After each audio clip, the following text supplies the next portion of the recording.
Sa tingin ko lang hindi ito palalagpasin ni Maricel Soriano. Nakaladkad yung kanyang pangalan sa pasabog nga netong si Amy Marcos. Kung maalala niyo po, humarap na itong si Maricel Soriano sa investigasyon sa Kongreso at sa Senado ata. Pareho atang nag-appear na siya, pinatawag na.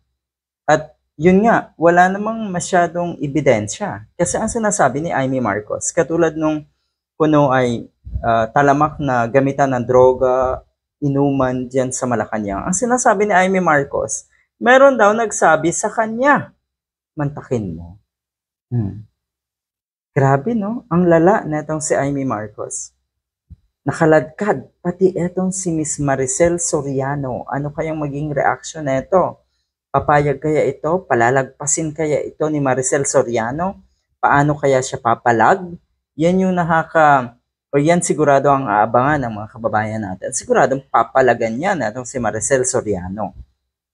Merong movie sa ngayon, upcoming movie itong si Maricel Soriano.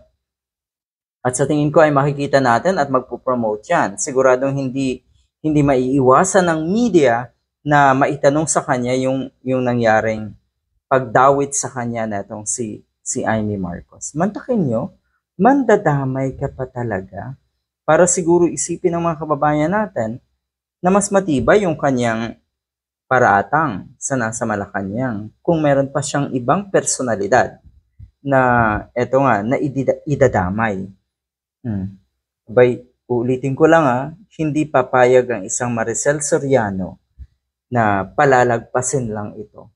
Siguradong papalagan yan itong si Maria. Kaya antayin natin kung anong maging reaction niya.